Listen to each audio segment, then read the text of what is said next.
मित्रांनो, सर्वांना praise the Lord. माझा आजचा विषय आहे की ख्रिश्चन समाजानं तयार राहावे. तयार राहणं गरजेचं आहे. त्याचं कारण असं की अवतीभोवती ज्या घटना सध्या घडत आहेत त्या घटना पाहिल्यानंतर असं लक्षात येतं की प्रभू येशू ख्रिस्ताचं दुसरं येणं हे अत्यंत जवळ झालेलं आहे. आणि त्या अनुषंगाने मी असं म्हणालो आणि या माझ्या व्हिडिओला कॅप्शन मी तेच दिलेलं आहे की ख्रिश्चन व्यक्तींनी, ख्रिश्चन समाजाने तयार राहावे. या ग्रंथाचं नाव आहे बायबल. आणि या बायबलमध्ये ज्या भविष्यवाणी केलेल्या आहेत त्या सर्व भविष्यवाणी आता पूर्तता होत आहेत. त्यातली सगळ्यात महत्वाची भविष्यवाणी ही आहे की माझ्या नावामुळे लोक तुमचा द्वेष करतील. म्हणजे प्रभू येशू ख्रिस्ताच्या नावामुळे ख्रिस्त शिष्यांचा द्वेष करण्यात येईल हे या बायबलमध्ये नमूद करून ठेवण्यात आलेलं आहे. एवढ्यावरच ते थांबलेले नाही, तर पुढं बायबलमधली भविष्यवाणी असं सांगतं की माझ्या नावामुळे लोक तुम्हाला धरून देतील.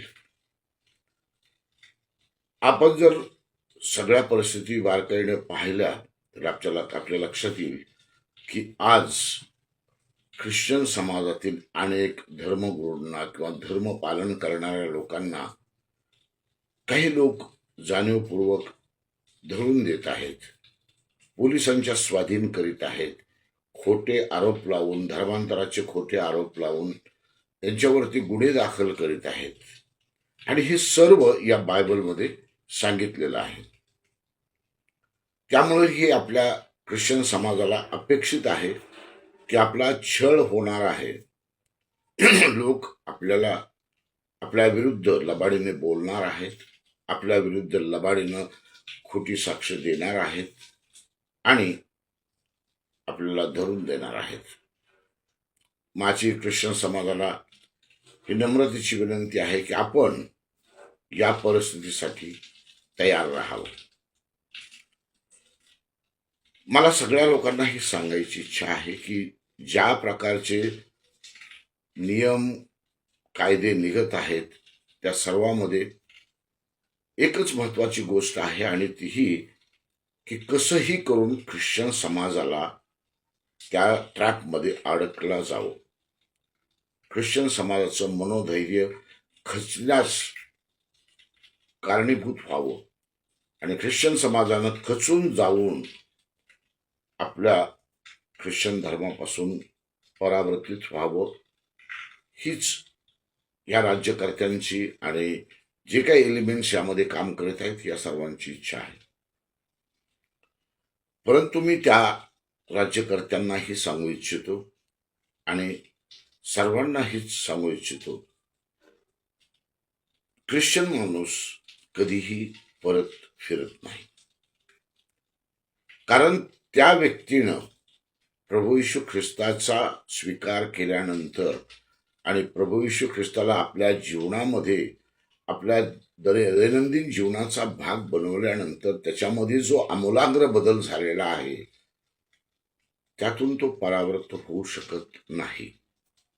आपण कितीही अन्याय केला तरी ते सहन करतील, तुम्हाला माफ करतील, परंतु ते कधीच रिवोल्ट जे तुमच्यावरती परत फिरणार नाहीत किंवा तुमचा बदला घेण्याचा प्रयत्न करणार नाहीत किंवा कुठल्याही वाईट परिस्थितीमध्ये सर्वाइव्ह करण्याची त्यांना प्रभू येशू ख्रिस्तानं शक्ती दिलेली आहे.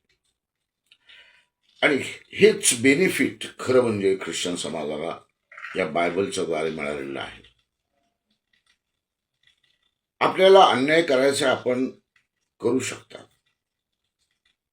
त्यामध्ये कुठेही काही तुम्हाला रोकथाम होणार नाही, कारण गव्हर्नमेंट तुमच्या बाजूचं आहे. सरकारनं तुम्हाला ती मुभा दिलेली आहे. वेगवेगळे कानून नियम तयार करून हे सगळं काही तुमच्या फेवरमध्ये केलेलं आहे. ख्रिश्चन समाज भारतामधून कसा उद्ध्वस्त होईल आणि कसा संपेल याकडं राजकारण आणि जी सरकार आहेत ही सगळे पाहत आहेत आणि त्या दृष्टीने त्यांची पावलं पुढे जात आहेत.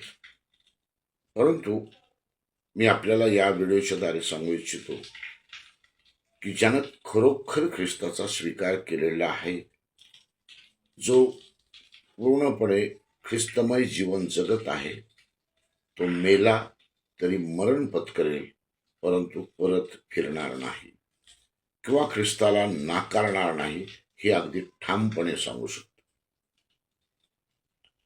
कारण त्यांचा उद्देश हा संकुचित उद्देश नाहीये. ख्रिश्चन समाजाचा उद्देश हा अगदी लार्ज आहे आणि तो लार्ज उद्देश हा आहे की मला जगणे हे ख्रिस्त आहे आणि मृत्यू हा लाभ आहे.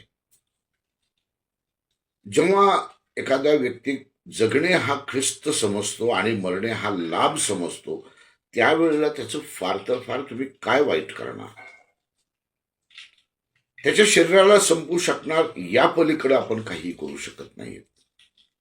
आणि ख्रिस्ती माणूस मरणारा भीत नाही, कारण त्याला ख्रिस्तामध्ये सार्वकालिक जीवनाची आशा आहे.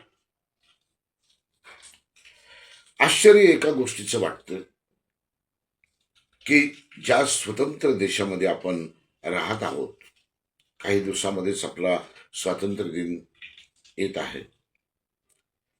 या स्वातंत्र्य दिनाच्या निमित्तानं सरकार आम्हाला हे सांगू शकेल का की ख्रिश्चन समाजाचा संविधानिक अधिकार काय आहे? आपण अगदी स्पष्टपणे सांगू शकता, जाहीर रीतीने सांगू शकता की 1, 2, 3, 4, 5 हे अधिकार ख्रिश्चन समाजाचे आहेत. संविधानिक अधिकार असं मी म्हणत आहे.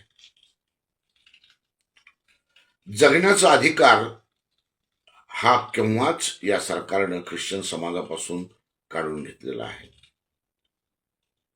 कारण आपण काय केलं पाहिजे, भक्ती केली पाहिजे किंवा नाही केली पाहिजे, आपण येशू ख्रिस्ताला मानलं पाहिजे किंवा नाही मानलं पाहिजे, हे सगळे नॉर्म्स आपण एका नियमावलीमध्ये बंद केलेले आहेत. प्रार्थना करताना आम्ही ती कशी केली पाहिजे? बरं, प्रार्थना करीत जरी असलो आणि योग्य रीतीने जरी प्रार्थना चालू असेल तरी आपल्या नियमांमुळं जी टोळकी आपण तयार केलेली आहेत, अर्थात आपण ती स्वतः केलेली नाहीत, परंतु ज्या टोळक्यांना आपल्या नियमामुळं बळ मिळत आहे, असे लोक येऊन आम्हाला त्रास देत आहेत. आणि आपण अनेक ठिकाणी उदाहरणं पाहिलेली आहेत की ओडिसामध्ये अक्षरशः एका मिशनरीला जिवंत जाळून त्याच्या लेकरांसहित मारून टाकण्यात आले. ओरिसामध्ये हा प्रकार घडलेला आहे. मणिपूरमध्ये आपण पाहिलं, ख्रिश्चनांचा अक्षरशः संहार करण्यात आला, अनेक घरं उद्ध्वस्त करण्यात आले, अनेक लोकांना मारून टाकण्यात आलं. आमच्या बहिणींना नग्न करून त्यांचे धिंड काढण्यात आले. मला माहित नाही आपला धर्म, जो धर्म आपण सांगताय, जी टोळकी ही करतायत, त्या टोळक्यांना कुठला धर्म बळ देतोय की तुम्ही ख्रिश्चन महिलांच्या अंगावरचे कपडे काढून त्यांना नग्न फिरवा? हा कोणत्या प्रकारचा धर्म आपण पाळताय याबद्दल मी अनभिज्ञ आहे. आणि त्या ठिकाणी जाऊन जर आपल्या देशाचे पंतप्रधान एक शब्द काढत नाहीत किंवा साधं दुःख व्यक्त करीत नाहीत, यापेक्षा मोठी दुर्दैवाची गोष्ट आमच्यासाठी कोणतीच नाही. याचा अर्थ असा की ख्रिश्चन लोकांच्या जगण्याचा अधिकार सरकारने अमान्य केलेला आहे. कारण त्यामुळेच या प्रकारच्या घटना वारंवार घडत आहेत. आता परवाची गोष्ट आहे, पुण्यामध्ये येशूनाम देवालय हे एक 141 वर्ष जुनं चर्च आणि त्यांच्या चर्चमध्ये त्यांचा 141वा वर्धापन दिन साजरा होतोय. तो महोत्सव आहे त्या चर्चचा. त्या चर्चमध्ये जाऊन कुणीतरी गोंधळ घालते, चालू कार्यक्रम बंद पाडला जातोय आणि पोलीस घेऊन येऊन हे सगळं अगदी प्रशासकीय स्तरावरती केलं जाते. किती दुर्दैवाची गोष्ट आहे. आणि असं करण्यासाठी आपल्याला जो धर्म प्रवृत्त करत आहे तो धर्म कोणता असावा? हा मानवतेचा धर्म तर असूच शकत नाही. कारण एका ठिकाणी लोक देवाच्या नावाचा गजर करत आहेत, त्यांच्या त्यांच्या परंपरेनुसार त्यांच्या त्यांच्या देवाचा ते धन्यवाद करत आहेत.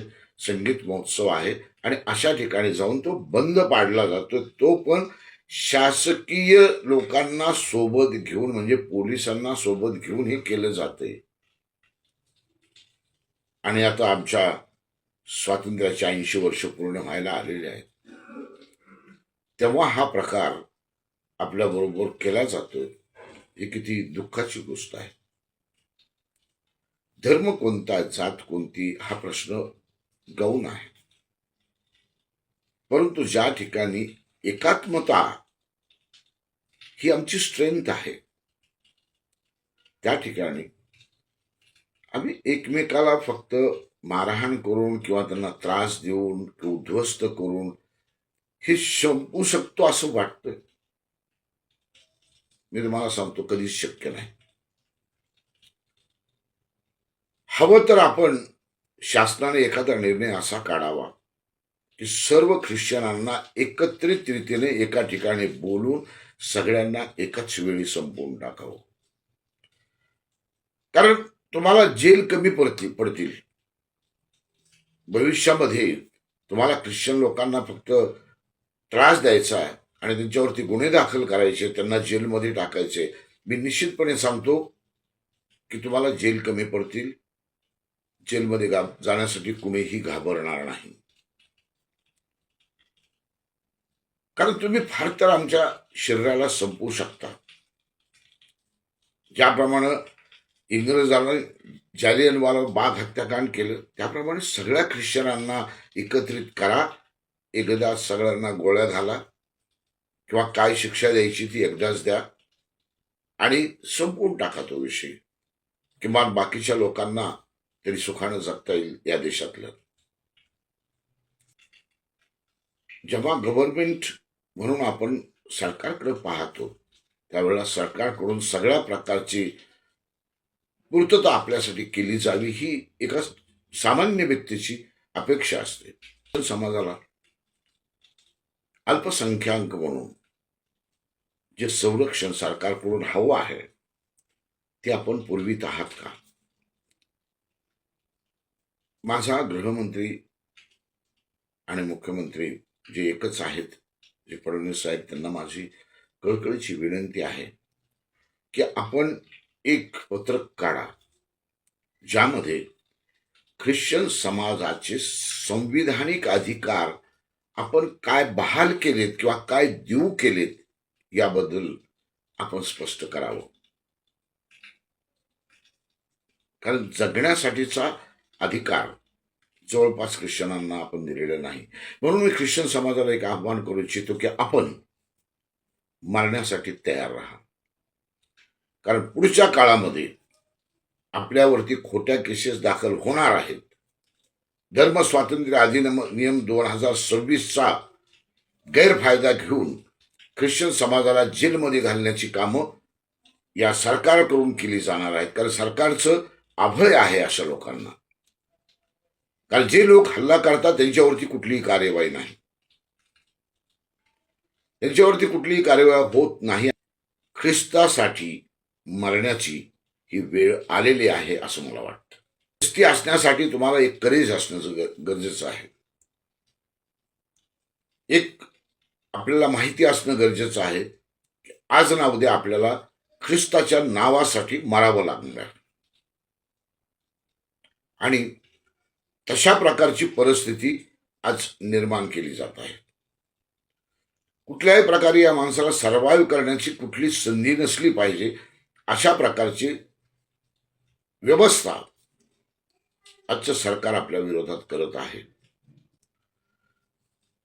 धर्मस्वातंत्र्य अधिनियमाची आड घेऊन त्यांना आपल्या लोकांवरती कसे गुन्हे दाखल होतील यासाठीची तरतूद त्यांनी केलेली आहे.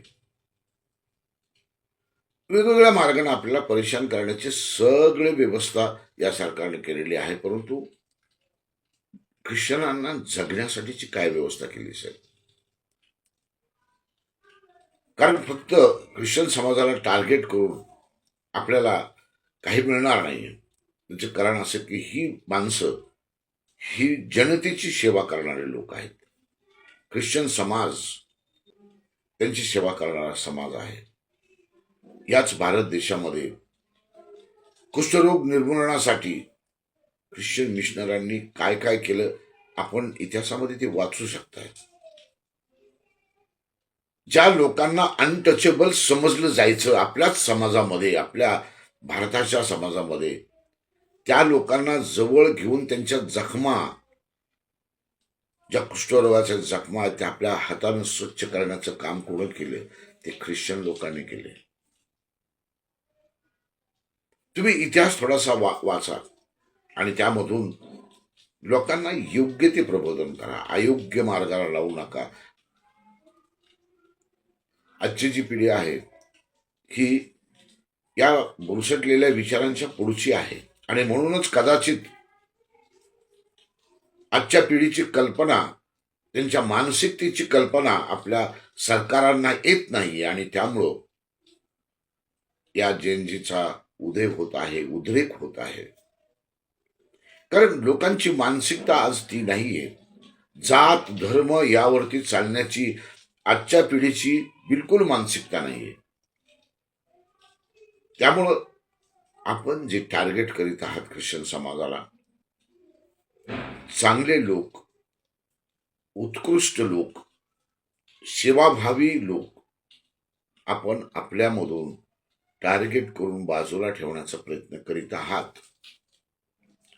हे भारतासाठी अत्यंत दुःखदायक असणार आहे. आपल्या भारताच्या परंपरेला, उज्ज्वल परंपरेला खरंच काळीमा लावणारी गोष्ट आहे. आम्ही भारतीय आहोत आणि आम्हाला त्याचा अभिमान आहे. आम्ही भारतीय ख्रिस्ती आहोत याचा आम्हाला अभिमान आहे. आणि हीच परंपरा जी मागील काळामध्ये होती तीच पुढं पण चालू असली पाहिजे अशी आमची अपेक्षा आहे. ख्रिश्चन समाज कुठल्याही उपद्व्यापी कार्यक्रमामध्ये नसतो. आपण जर सगळ्या जेलचे आपण जर रेकॉर्ड्स पाहिले तर बोटावर मोजण्या एवढे ख्रिस्ती लोक तुम्हाला या गुन्हेगारांच्या यादीमध्ये सापडतील. त्याचं कारण असं आहे की मागची अनेक वर्ष ख्रिश्चन समाजाचे धर्मगुरू यावरती काम करीत आहेत आणि माणसाला माणूस बनवण्याचं ते काम करीत आहेत. आपल्याला वाटलं कदाचित ते धर्मांतर करीत आहेत, परंतु माणसाला माणूस बनवण्याचं काम ख्रिश्चन समाजातले धर्मगुरू करीत आहेत. कारण जोपर्यंत एक माणूस चांगला माणूस बनत नाही, एक चांगला नागरिक बनत नाही, तोपर्यंत त्याचा समाजालाही फायदा नाही आणि देशालाही फायदा नाही आणि कुठल्या धर्मालाही फायदा नाही. काय करणार गुन्हेगार घेऊन? समजा मी ग्रॅज्युएट आहे, आपल्याला असं वाटतं का मी एक ग्रॅज्युएट माणूस मूर्खपणाने ख्रिश्चन आहे असं वाटतं? सगळ्या गोष्टीचा अभ्यास करून, सगळ्या तथ्यांचा अभ्यास करून नंतर मी ख्रिस्ताचा स्वीकार केलेला असतो. मी असंच जाऊन ख्रिश्चन धर्म स्वीकारलाय किंवा ख्रिस्ती झालोय असं मुळीच नाही.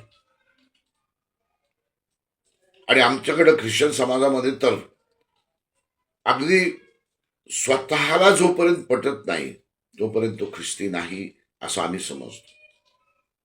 कारण फक्त ख्रिस्ती आई वडिलांच्या पोटी जन्मल्यानं कोणी ख्रिस्ती होत नाही. त्याला ख्रिस्त काय आहे, येशू ख्रिस्ताचं जीवन पूर्ण समजलं पाहिजे आणि ते प्रो झालं पाहिजे. जगात अनेक उच्च शिक्षित लोक ख्रिश्चन आहेत. आपल्याला माहिती आहे की बायबल हा ग्रंथ जगातला सगळ्यात जास्त विकला जाणारा ग्रंथ आहे. जगात जर कोणतं पुस्तक सर्वात जास्त वापरण्यात येत असेल तर ते आहे बायबल. आणि सगळे लोक अडाणी, अशिक्षित किंवा ज्यांना काहीच कळत नाही असं अजिबात नाही. उच्च शिक्षित लोक आहेत, सायंटिस्ट आहेत, डॉक्टर्स आहेत, इंजिनियर्स आहेत, फिलॉसॉफर्स आहेत, वेगवेगळ्या क्षेत्रामध्ये तज्ज्ञ असलेले लोक बायबलला मानतात. याचं कारण काहीतरी त्या बायबलमध्ये नक्की आहे. आणि यांना थांबवणारे लोक कोण आहेत? 4थी 5वी पास नापास झालेले, अंडर मॅट्रिक असलेले, ज्यांना काही काम धंदा नाही अशा प्रकारची टोळकी उभं करून त्यांच्या पाठीमागे उभा राहणे आणि त्यांना चर्च बंद पाडण्यास भाग पाडणे किंवा त्याच्यावरती त्यांनी भाष्य करणे, मी अमका मी तमका, मी याचा अध्यक्ष मी त्याचा अध्यक्ष करून ख्रिश्चन लोकांना डिस्टर्ब करणे. त्यांना काही माहीत नाहीये. ते फिलॉसॉफर नाहीयेत, ते अभ्यासक नाहीयेत. त्यांना बायबल काय आहे हे सुद्धा माहीत नाही. बरं, ते बायबल तर सोडा, ज्या धर्माचा ते वापो करण्यासाठी त्या ठिकाणी येतात आणि ते बंद पाडतात त्यातलं तरी त्यांना काही माहिती काही पहा. तुम्हाला तुमची तरी माहिती असावी ना. जर मला कोणी कन्व्हिन्स करू शकणार असेल, डेफिनेटली मी कन्व्हिन्स नक्की व्हायला तयार आहे. परंतु अशा प्रकारचा धर्म मी कधीही स्वीकारणार नाही जो इतर देवस्थानामध्ये जाऊन त्यांना लाथा देणारा किंवा त्यांना मारणारा, अशा प्रकारचा धर्माचा मी नाही बनवू शकत. कारण मी ख्रिस्ताच्या शांतीला मानणारा माणूस आहे. मग मला माझ्यावर जर प्रभाव टाकायचा असेल तुम्हाला, तर एक चांगल्या धर्माचा प्रभाव टाकावा लागेल किंवा तुमच्याकडचा चांगुलपणा मला द्यावा लागेल. त्यावेळेला कदाचित मी तो स्वीकारण्यासाठी तयार होईन. पण हिंसा करणारा धर्म कोणाला पाहिजे? दुसऱ्याला जगू न देणारा धर्म कोण स्वीकारेल? आपण कधी कोणाला मदत केलेली आहे?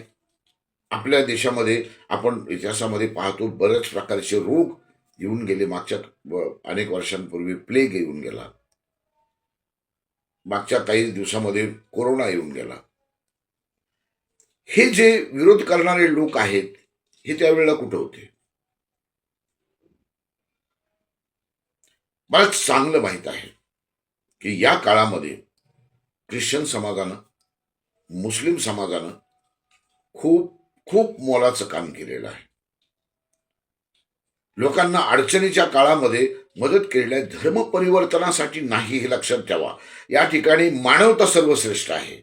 माणूस जगला पाहिजे. तो एका आजारामध्ये ग्रासलेला आहे तर तो जगला पाहिजे, यासाठीची जी धडपड आहे ती याच दोन समाजानं नक्की केलेली आहे. मी अनेक बातम्या पाहत होतो कोरोनाच्या काळामध्ये. त्यावेळेला मी पाहिलं की आमचे ख्रिश्चन समाजाचे लोक आणि मुस्लिम समाजाचे लोक, काही लोकांचा अंत्यविधी करण्यासाठी कुणीही त्यांचे नातेवाईक जवळ येत नव्हते. ज्यावेळेला कोरोनाच्या काळामध्ये काही लोक मृत्यू पडायचे त्यावेळेला त्यांच्या अंत्यविधी करण्यासाठी सुद्धा लोक, त्यांचे नातेवाईक त्यांना परवानगी नव्हती किंवा ते जवळ येऊ शकत नव्हते.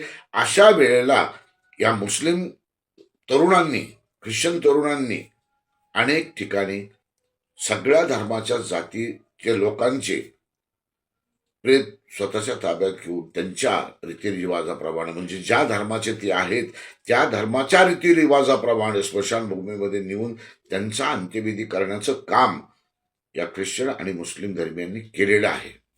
हे आपण कसं काय विसरू शकताय? मग कुठं होते तुमचे जे आताचे हे जे लोक धर्माला विरोध करणारे लोक आहेत, हे कोरोनाच्या काळामध्ये कुठं होते? काय योगदान दिले त्यांनी या देशासाठी, या समाजासाठी काय केलेलं आहे? त्याचा विचार सरकारने केला पाहिजे. आणि सरकारच्या ज्या नियमामध्ये सरकारनंच कार्यवाही करायला पाहिजे त्या ठिकाणी तुमचे हे लोक जे करत आहेत यांना आळा तुम्हाला घालावा लागेल. तर सामाजिक शांतता निर्माण होईल आणि माणसाला माणूस म्हणून जगण्याचा एक अधिकार निर्माण होईल.